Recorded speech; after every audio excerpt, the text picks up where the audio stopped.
the king of kings. There is only one. Slip on your absorbent undergarments. Damage 365 Radio with your host Kevin Nasta and John Torrey. Time to play the game.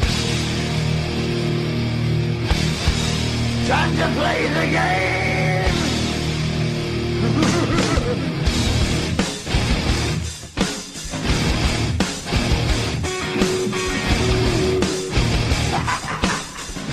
Welcome, ladies and gentlemen, to another episode of Damage 365 Radio, episode number 16.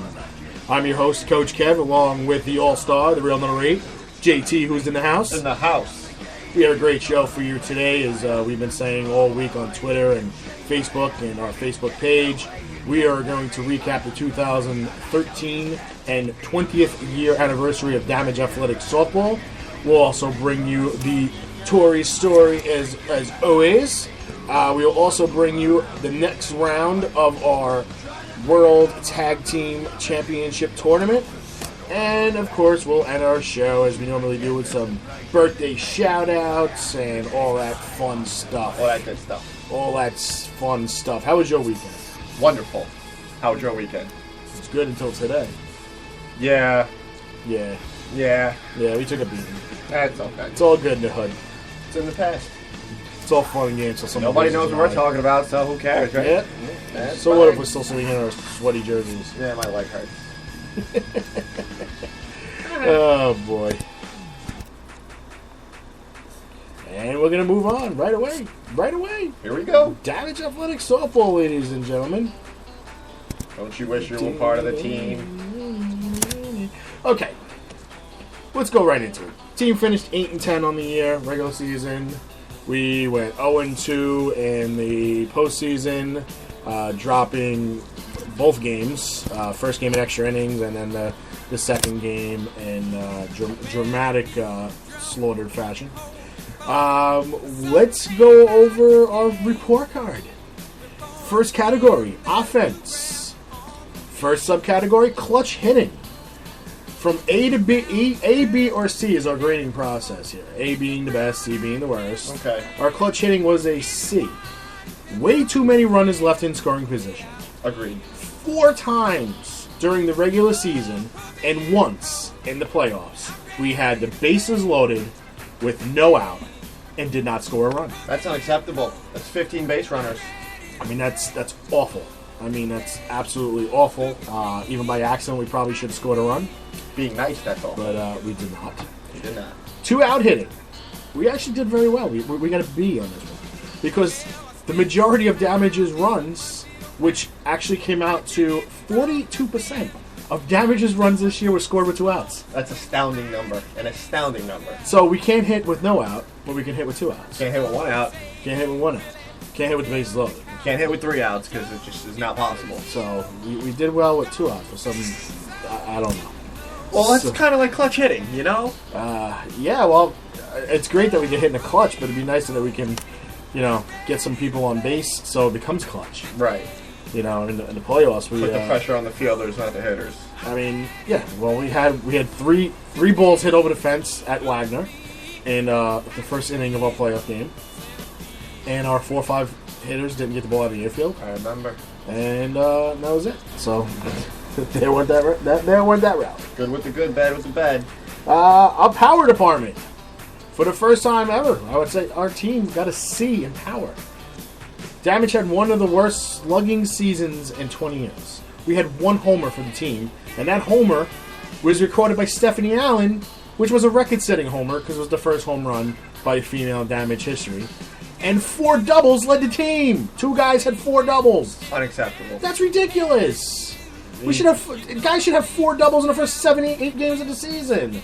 I understand, playing at Wagner College. Okay. It's hard. We only played a quarter of our games, though, there. It's hard. Right. I mean, that's what I'm saying. We did play games at Egbert, which is a vast outfield, no fences. And we did play a game, we played a doubleheader at Willowbrook. We didn't really fare well anywhere but Wagner. I mean, it's That's awful. I mean, 1 home run for the entire team. Room to improve. Definitely. Speed. C. Other than our leadoff man, my guy right next to me. That's me. Speed was almost a non-factor for this team. Running bases was station to station. It eliminated extra bases being taken. And after you got hurt, that was it. It took 2 hits to get a runner home from second base. Yep.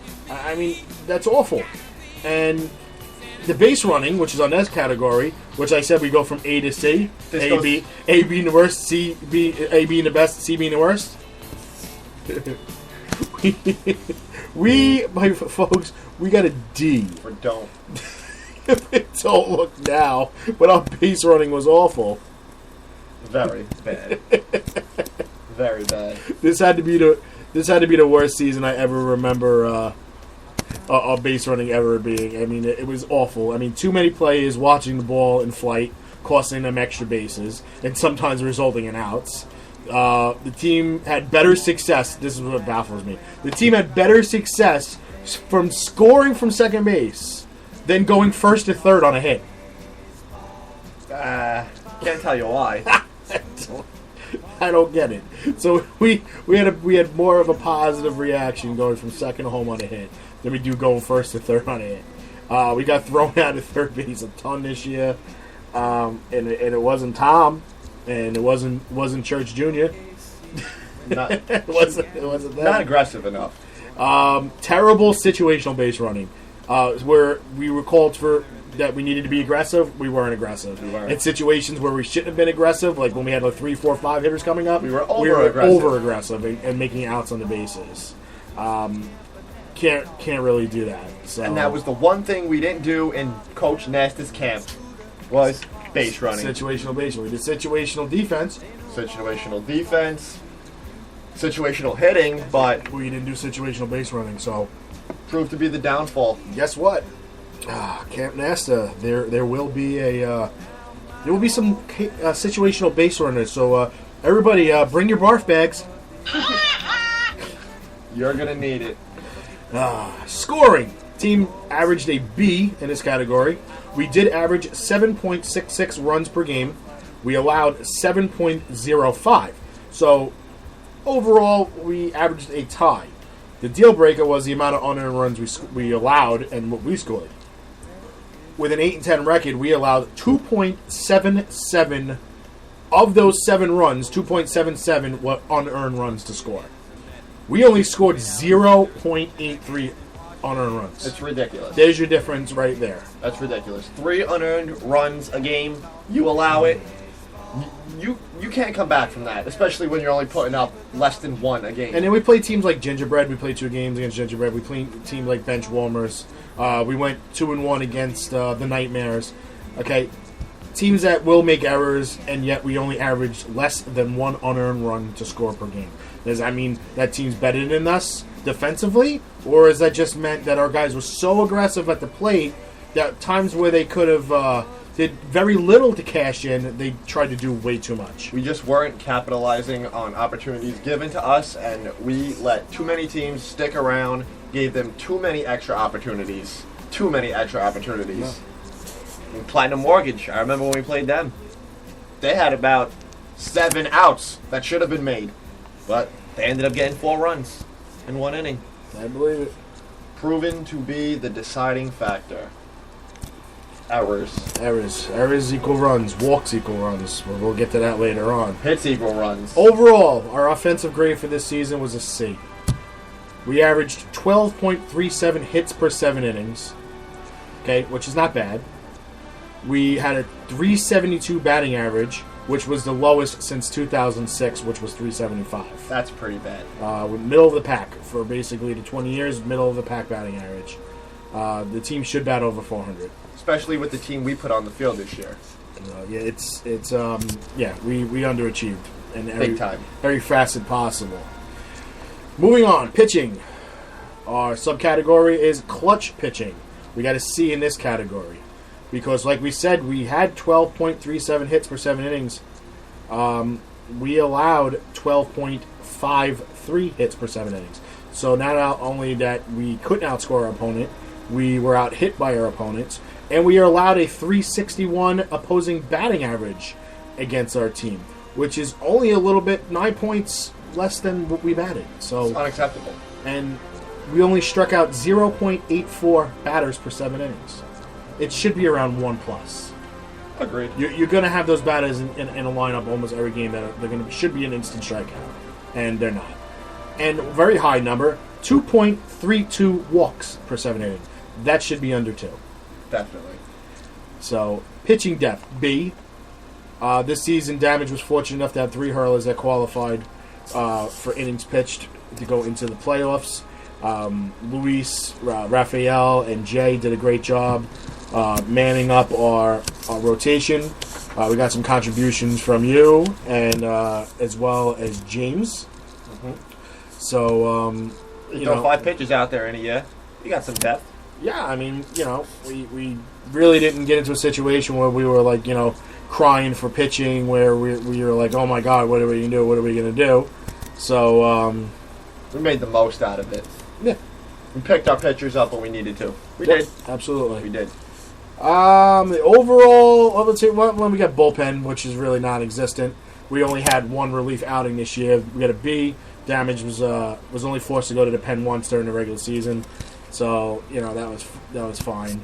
I gave us a B. We had enough arms, but we didn't have enough power pitching. We didn't have that pitcher that could reach back. Outside of Jay when he's riding right, we didn't have that guy or girl that can reach back and give you that strikeout, or overmatch a batter to get an infield pop-up when needed, or keep the ball in the infield with a runner on third and less than 2 outs. Or back a batter off the plate. We allowed an abundance of sacrifice flies this year too. So Too many. So that's meaning the batters were easily able to get their arms extended and hit a fly ball to the outfield. Which brings us to our next category, which is defense. Our outfield collected a B, despite the lowest amount of outfield putouts since 2008. The outfield did account for 5 assists. Assists are not easy to come by in co-ed softball. It's just not that easy. But 5 assists total from the outfield. Situation fielding drills would have benefited this squad. Definitely. A lot of missed cutoff men and a very high error total. 20 errors, which equates to 1.11 errors per game by the outfield. You can't win when you make errors. You can't. It's hard to capitalize or get the team back up after the outfielder makes an error, whether it's a drop ball or a bad throw, whatever that case may be. But 20 errors. When you give a team 4, 5, and 6 outs an inning, Yeah, that's a lot. they're going to make you pay. That's a lot. I don't care if you're facing the Furials or if you're facing Gingerbread. Yeah. They're going to make you pay. 20 errors from the outfield is a lot. I mean, we should have more than 20 errors for the infield, let alone 20 for the outfield. We had 49 errors for the team. That just shows that we got to pick it up. 20 went to the outfield. Infield rating was a C. The infield allowed numerous 2-out rallies, especially 2 outs and nobody on base. I remember. 2 outs and nobody on base. And we got teams just going crazy scoring runs on us, and I don't understand how. When they can't get the ball past shortstop. I mean, it's just amazing. I mean, how many times 2 outs? We should have just started every inning 2 outs, nobody on. The infield amassed 29 errors, equating to 1.61 errors per game for the infield. So if you combine the two, there's your 2.7 errors per game, infield and outfield. But the infield did record 12 double plays, which was the second most in team history. This is a plus. Okay, so we were able to turn double plays. So Something to be proud of. Definitely. overall defense was a C. The team allowed, you ready for this? 50 unearned runs to score. Overall, 27 of those runs were scored with 2 outs. Out of 50 unearned runs, 27 were scored with 2 outs. Speechless. The staff allowed 127 runs total for the season. 66 of those were 2 outs, which is almost half. Speechless. I'm sorry. Okay, this equates to 3.66 runs scored with 2 outs per game. It's too many. Almost 4 runs per game scored with 2 outs. It's too many. I feel like I'm criticizing the team. I'm not trying to. We're both part of this team. I we understand both that. contributed offensively and defensively. We both contributed lack of offense and defense at times. But now we're looking back at Now we're looking back and we're trying to evaluate for next season and our strong points and our weak points. And the only way you can do it is by writing it down. right. I feel like we're criticizing the team. We're not trying to. We're just trying to. Nobody should take this personally. Right. Everybody should take this as, holy crap, that's awful. We really, really need to put the nose to the grindstone this spring and really work this all out. Yes, we have work to, together as a team, get to know each other's tendencies. So, just in case I play shortstop and you play second base, and we play together for 2 games, if we don't play together for 8 more games, when we get to that 8th game, we already know what we're going to do. How we're going to play those 2. Right. Yeah, and that's what the problem is. There was no cohesiveness because of the fact that there was just too many gaps in the availability of players. Coaching category. Yeah. Assistant coaches. We got to see. I got little to no help this season from our assistant coaches. Kerry is one of our assistant coaches. She provided whatever she could this year. Right. Props to Carrie. I probably should have announced her as an assistant coach earlier in the season. But Kerry's one of those people who leads by example, Correct. practice what she preaches. She runs out ball, she plays hard, she gets dirty. She always leaves that field dirty, whether it's a head first dive into a base, diving for a foul ball as a catcher, diving across the foul line trying to catch a foul ball, whatever the case may be. We're kicking dirt on her. That's Kerry leads by example. Okay, and then my other assistant coach was a veteran on the team, James Young, who's been with me since 2007. He missed 15 of the 18 weeks of softball. So if I have an assistant coach that's not there for all but 3 weeks, I don't have help. I don't have the help. Right. Okay? As far as the head coaching position, I gave myself a B. The reason why, I said I did what I had to do with with what I had. I mean, every single week it was like, are you kidding me? I know. A lot of players out of position. I mean, but what could you do? If you don't have the players there that play the positions, what can you do? I did what I had to do with constantly the unavailability of players, and later in the season, injuries. I mean, we had a lot of people that hurt. We had our starting shortstop down. We had you with 2 bum legs. I played the whole season with there's something wrong with my freaking elbow. I mean, I don't know what the hell is going on besides being old. We're getting older. Okay, the players were constantly out of position, weakening the team's overall defense. This also caused the lack of confidence in the pitching staff because here they are trying to make the perfect pitch, and then they make mistakes. You can't do that in co-ed softball. Can't You have do to that- lean can't do on that your in- defense. Co-ed softball is all about throwing strikes and catching the ball. Yes. Okay, a larger and more available roster will be needed for the season's future. Yes. I mean, it's just I'm not going to be talked into having a small roster again this year. I Don't can't. listen to it. I can't. Just let it roll right off your back, This bro. absolutely hurt us. I remember when we had to go with 9 players this year. Yeah. We literally got our asses handed to us on a silver platter. Literally. Cannot wait for that to be over.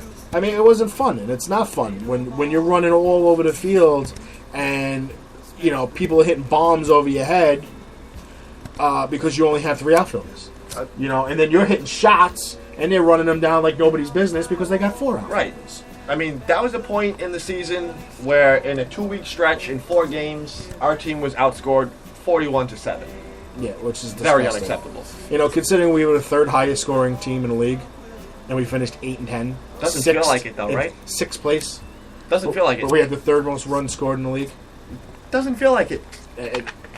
Well, I mean, considering we got 42 of those runs in the first week of the season. True. True, but there was games that we, lost by a run or 2, and we still scored 9 runs. Right. Well, if you score 9 runs, it should be enough to win. Especially when you're averaging I don't care less who you than play. 8. I don't care who you're playing. 9 runs is enough to win in co-ed softball. In any game. Again, co-ed softball. Throw strikes, catch the ball. You will win games. We had problems Okay, doing both I got those. 20 years of experience to be able to tell anybody, you want to win a co-ed softball, you throw strikes, and you catch the ball. Period. And where do you rate this team in your 20 years? Middle of the pack. Middle? Middle Number of the pack. 10? Middle of the pack. Anywhere from 9 to 13. 9 to 13. That's pretty much where our batting average stood. Batting average doesn't lie. Room for improvement. Okay? Batting average does not lie. Overall, this team got a C this year.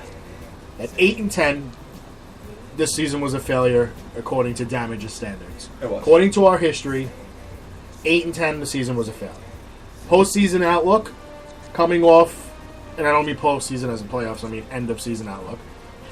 Coming off a 14 and 5 season last year, we were looking for big things in our 20th year. Okay? Coaches tried to preach team unity as far back as February at the team's annual winter meetings. This team lacked team spirit. Very much so. When the team was down, they were down in spirit and in attitude. They were ready to pack it in and go home. And it showed. Okay? This could be a result of the tides changing. And I don't mean the ocean. It's just the team being younger and yet not mature enough to handle adversity. Maybe not a good mix of veterans and youth. Maybe the youth doesn't understand how we do things here. Right. You know, does the coaches and the veterans put their foot down to the youth and say, look, this is the way we do things. If you don't like it, then there's the door? Or do we go there and we try to say, look, this is the way we do things. Where do you think you can fit in and help us out? Meet us halfway. Right. Okay, which in the long run, it'll balance out and you'll get that unity and you'll have that team camaraderie and you'll have that spirit. And, you know, when one person's down, the other one picks them up. That was the problem. We had a lot of people that they were down in the dugout and nobody was really pepping anybody up. It was just kind of like, oh, shake it off with a little fist pump and that was it. You'll be all right. Get them next time. Oh, man, you sit down next to that player. You tell him, don't hang your head. You know, mistakes happen. Shit happens. Let's go out there. You know, let's pick up the pitcher. Let's pick up you. We'll pick you up. Don't worry about it. You know, we'll roll with 2 outs. You hear me say it all the time. When we get 2 outs, all right, whoever the next batter is, I'm like, come on, man, let's roll with 2 outs. Yep. Let's go. Let's roll with 2 outs. I can't. You know, we need that. You know, the base coaches. I have to go back to assigning the base coaches and making sure that they're the only ones on the bases. We just had very, very bad base running and base coaching. And the base coaches should be the only people yelling out, go, stay, Yep. slide, up, anything. Because someone's going to end up with a broken... Somebody's got to tear a hamstring, Yep. pulling up when they should be running. I've seen it happen all the time, and it's not. It shouldn't. recipe for disaster. Okay, changes in fact will have to be made for Damage to regain the momentum in its winning ways. A major roster evaluation, and I mean major roster evaluation, will take place almost immediately. It will not wait until the winter months, like in years past. This year's winter meeting, things will be set in motion that the team will be made to understand where we want to be in 2014, and that's the plan we're going to follow. We're not going to sway off that and let the players dictate what this team's going to do. Right. Okay. Remember the conversations we all had in the dugout? I said when I used to yell and scream and carry on and it was like a loud, obnoxious jerk. This team won games. I remember. Okay, because I got behind my players. I got enough under their skin where I got their attention to they knew that they were doing the wrong thing. Okay, and they would do better just to prove me wrong and to shut me up. Yep. Okay, last couple of years I've been quiet. I've been a little calm, and and this team kind of went way by the water and just did what they did and went with the no momentum. And they just does it. They just came off very blah, and I don't know. They just We need to climb up the ladder, back to the top. We do. We need to get back up there. I mean, I'm not saying first place, second place. We need to get our record back above 500. We need to get the momentum going. We need to feel that every single week we go out there, every single week we know we have a shot at winning. Okay, not go to the field knowing that we're going to get clobbered. Not going to the field, holding our breath, hoping that people show up. or holding our breath hoping that we don't get our asses handed to us. Just waiting for the games to be over. Talking about what we're doing this weekend or what we did last night. Yeah, that's another thing that used to that absolutely drove me crazy in the dugout. I'm coaching first base, and I'm listening to, who's going where, who's going out, and what we're doing later, and Shout out to tequila. what bar we did, or how much we drank the night before. Look, if you can't come to the field, you can't hit. This is basically how I'll put it on the table. Okay, what do I ask of my players? Okay, 3 simple things. Okay, communication, showing up on time, and giving me 100%. Remember that at the meeting? Yes, I do. Okay, that means when I put a post out of where the games are and all that fun stuff, when I say Wednesday, that means Wednesday. Answer by Wednesday. That doesn't mean Thursday or 6 o'clock Friday night. Okay, certain situations happen. You don't know if you're going to be available because of work. You communicate with me, say, Kev, I'm not going to know until Friday. And I'll say, no problem, let me know. I won't do the lineups until I hear from you. But don't make me come back after you on Friday and say, what the hell? Okay, that's not the agreement. And you still don't answer. Or you just, oh, no, sorry, can't play. Well, if you would have told me that when you found out, which wasn't the exact moment that I asked you, then we could have made lineups already. Okay, that's one. Okay, so what does that take? What does that take to answer a thread on a weekly basis? What does that take? What does it take? Yeah, how long does it take? How long does it take to answer a thread? Uh-huh. Total time? Uh-huh. For the computer to load up? 1 minute and 15 seconds. Okay, so we'll round it off. We'll say 2 minutes. 2 minutes. It takes you 2 minutes to plant your butt somewhere, log on a computer, and pull up that thread, answer it. Just let me know if you're going to be there or not. It takes 30 seconds if you have a smartphone, which everybody in this team does. And our website is accessible Except through for me. every single smartphone. So there's no excuses. I was busy. I'm sorry. I've been wrapped up. Bull. If it was important to you, you would take that 30 seconds and let me know instead of letting me hang there waiting. Because now do I have to go out and ask roster number 22, 23, and 24 to come play? I don't know, because you're leaving me out there hanging it up. No idea what's going on. Okay? Then we move on to the game situation. 3 hours of softball. Hour and a half a game, basically. Right. 3 hours. I'm asking for 3 hours plus a half hour for the thread. So I'm asking for 3.5 hours a week from you. That's it. 4 hours, because you want to stay a half hour before the game. 4 okay, hours. 4 hours. 4 hours. I'm asking for 4 hours from you in a weekend. Is that a lot to ask for when 3 of it you're playing ball? In a weekend out of 48? No. No. Not at all. Okay. You guys go on vacation. You got weddings. You got parties. You got this, that, and the other thing. You're not available to play. You let me know, right? I do. Is that a big deal? It's not that big of a deal. No, right? It's not that big of a deal. No. Okay. Not to me. Now, what I want to know is, why do I have to chase people down when I have given up my entire summer? Okay? I've given up every single Saturday from March until the All-Star game in August to softball. That's a lot of Saturdays. Okay? I don't go on vacation until softball season's over. That's like 28 Saturdays. Okay? That's a long time. It's the commitment factor, is what I believe. Okay? Now, I'm committing 130,000% to my players. Why can't I get 100%? Why? Is it the players? I don't know. Is it too much to ask for? I don't want to make excuses for people.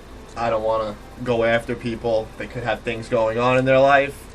You know how softball is important to you? Right. It's important to me. Like, almost like our lives revolve around it from March to August. Everybody's not like that. But you know that. I understand that. But you know what? If you can't get excited about playing softball for 3 hours on a Saturday, then you shouldn't be there. Then you shouldn't be there. I agree. Then you I agree with that. Then you shouldn't have committed to play softball for this team. Because you knew what you were getting into when you joined this team. As soon as you put that jersey on your body that says Damage Athletics across your chest, that's a commitment that you have to commit to the entire season. If you can't, then you shouldn't have played. Right. Nothing I can't stand more than playing next to somebody while I'm giving 150% on one leg. And they're counting the freaking birds in the trees. Or they're asking what time it is because they got to get out of there. Yeah. Nothing I can't stand more than that. So we need commitment. Players, just hear this and let it sink in. Commitment. Nobody's going to get mad at you if you say, I can't play. Nobody's going to get mad at you and says, Kev, I can't commit this season. I'm not going to play. Because you know what? You're being honest. But don't tell me you're going to do it and you don't do it or you half-ass do it. Because not only are you letting me down, you're letting every single member of this team down. And it's not good for your name. Okay? Be a man of your word. When we bring the team back the following year and your name pops up, guess what? It don't look good when you just screwed over the entire season. That's right. So, well, anyway. If you want to play for this team, be committed. And now, the John Tory story. And to take that away, here is your host, JT. And I will take that away. Just like Major League Baseball is taking away 65 games from Milwaukee Brewer Ryan Braun, who in 2011 tested positive for excessive testosterone in December. And it was a dominant story during the offseason. And now he is also serving a 65-game suspension. And did I say 65-game suspension? Yes, I did. That is for blood doping. Cheater. Yeah, I'm not going to get into detail about that. But he was blood doping, and now he's serving his suspension. He worked out a deal with the Major League Baseball, right? He did. Went to the commissioner's office, knew it was coming down, worked out an agreement with Bud Selig, and they suspended him for the remaining parts of the regular season, 65 games, plus any playoffs, which the Brewers won't be going to. And now he's got to apologize to lots and lots of people, including Green Bay Packer quarterback and one of his great friends, Aaron Rodgers. He has. He better buy some chapstick because he's got a lot of ass to kiss. Yes, he does. he admitted in a statement Monday night that he had, quote unquote, made some mistakes, and he has issued an apology for his actions. I mean, it's clear that Braun realized he couldn't fight the case, and the commissioner's office had built a strong case against him. He is guilty, and the man should not be playing. Just like Aroyd, who also, yes, we laugh at him as well. All the time. Because he is also a cornered man, just like Braun. He should not be playing. The Yankees, all right, Mr. Rodriguez, happy birthday, by the way. He's turned 38 on Saturday. Gosh. Okay? Yes, he's getting up there, ladies and gentlemen. You know, the only person who's hit more home runs than A-Rod before 38, you know who that was? Before 38? The only person. There's one. Former Yankee. 438. Keep going. I'll get back to that. Okay. Well, the Yankees, just like me, consider Mr. Rodriguez an annoyance, referring to him as Mr. Rodriguez 3 times in recent news releases this week. I wonder why. The tension, however, pales when compared to what's going on with Major League Baseball. Anytime now, Rodriguez is expected to be hit with a lengthy penalty that could put him out of baseball indefinitely or perhaps permanently. I still say he's never going to wear a Yankee jersey ever again. And I don't think he should. Especially with this nonsense going down in the minor leagues now. He's going to fade away like Dave Winfield, Kevin Brown, Randy Johnson, Carl Pavano. And on the other hand, he could have been set in the Hall of Fame. Went down in infamy in Monument Park. Babe Ruth, Lou Gehrig, Joe DiMaggio, Yogi Berra. You will not see A-Rod. You will see Derek Jeter. You might see a hypodermic needle set in stone. You might. You never know. Might see that what's that called? That cream? Oh, that was Gary Sheffield. Yeah, Gary Sheffield. You won't even see Sheffield up there. Okay? I had arthritic knees. This guy's got problems. A doctor retained by Alex Rodriguez for a second opinion one that contradicted the New York Yankees' diagnosis of his leg injury Wednesday, was reprimanded this year by New Jersey's Board of Medical Examiners over steroid prescriptions. You're not allowed to get a second opinion outside of the team. Without Mr. permission. Rodriguez, Yep, without permission. you have been in the league long enough to know this now. He's 18 38. years? He's 38. He came in the league when he was 18. 20 years. 20 years. 20 This years. chump's been playing ball for 20 years. And you don't know you can't go outside and get a second opinion? Come on, man. Come on, man. I got Keyshawn and Dion here with me. And this is NFL Live or something. You know? The board ordered and Dr. Gross agreed to be formally reprimanded for permitting an individual who had completed medical school but did not have a medical license to participate in the care and treatment of patients at the center and failing to adequately ensure proper patient treatment involving the prescribing of hormones including steroids at the center. Mr. Rodriguez, shame on you. And what a guy to choose, right? The orthopedist was fined $30,000 and ordered to pay $10,000 in costs. I don't blame him. I don't blame him. Alex Rodriguez was diagnosed last Sunday with a strained left quadricep on the final day of his injury rehabilitation assignment. At the time, the Yankees said that three-time MVP was examined by team physician Dr. Christopher Ahmad at New York Presbyterian Hospital, where an MRI was performed, ladies and gentlemen. And the team said that he had a grade 1 strain, which is the least severe type, and would return to Tampa for the rest and treatment. Now, this was the assumption that I was under last week, that he had a grade 1 strain. This is not the case, though. No. This is not the case at all. I think it's the way for the Yankees to phase him out. I think it's a stalling tactic until the decision from Major League Baseball comes down, which it seems to be it's going to be minimum 150 games. And I know a lot of people are pushing for a lifetime ban. I personally don't think it should be a lifetime ban.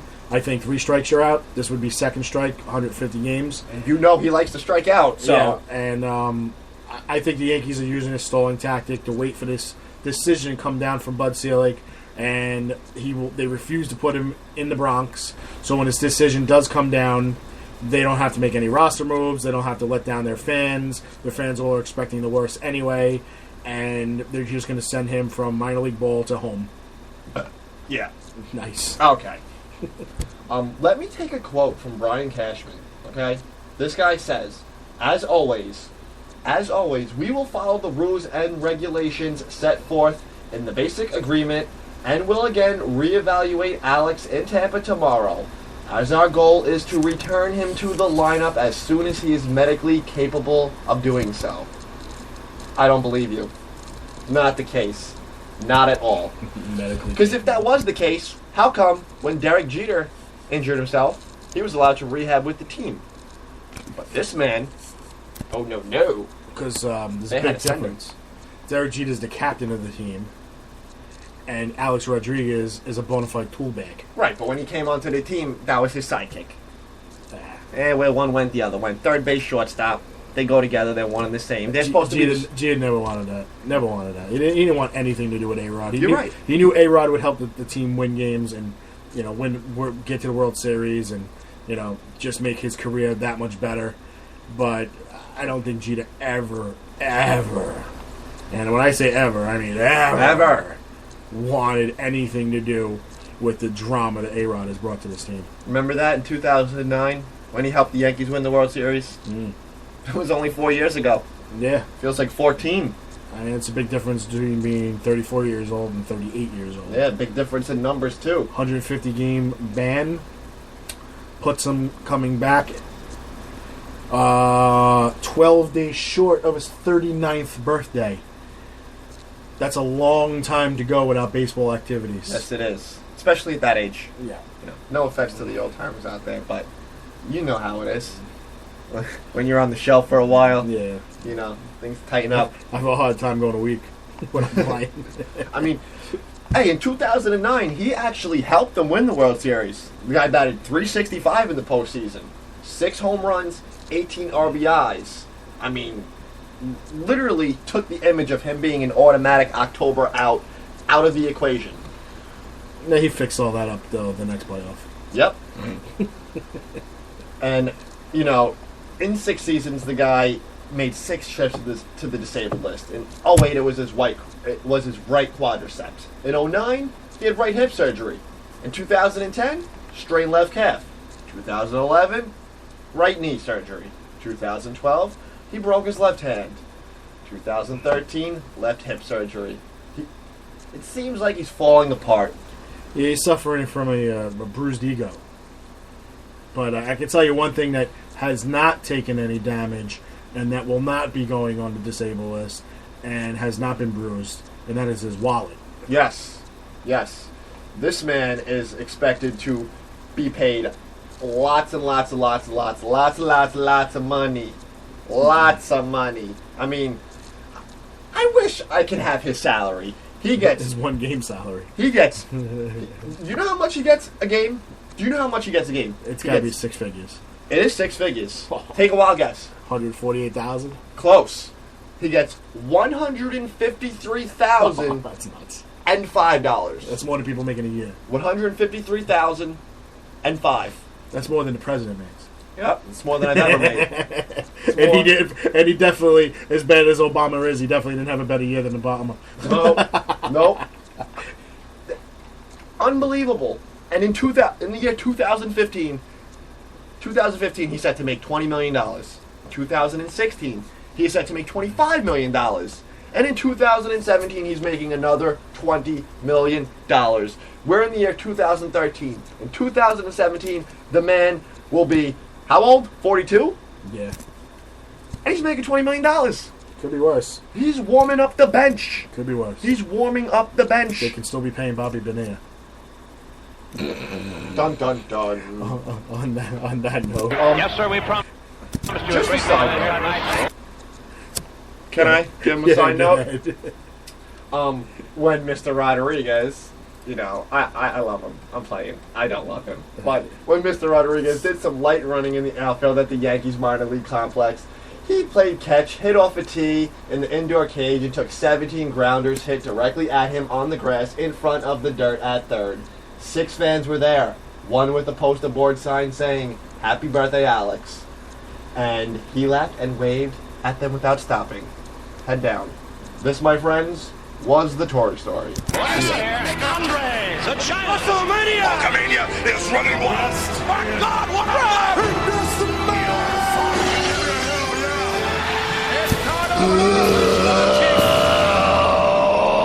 What a rush!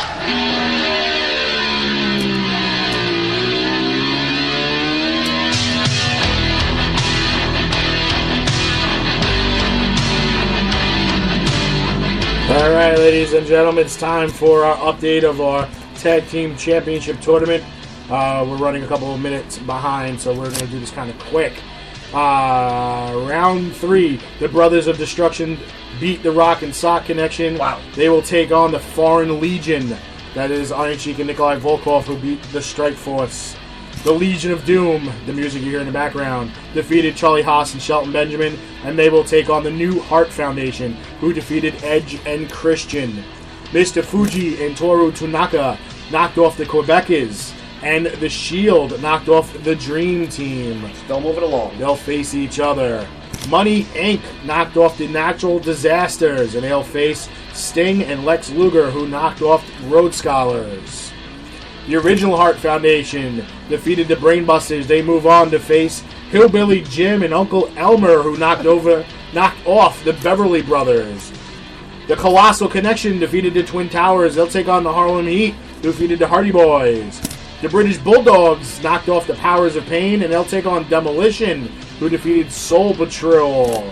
The Mega Powers knocked off NWO's Hall and Nash after 4 contests. Wow. And they'll take on the Dudleys, who knocked off Los Guerreros. After our show, you can pick up the link on our page, facebook.com/damage365, and you can see that whole entire bracket.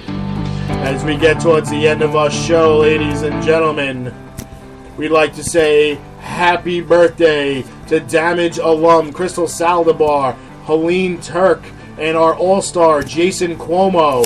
Damage hopeful, happy birthday Veronica de Jesus.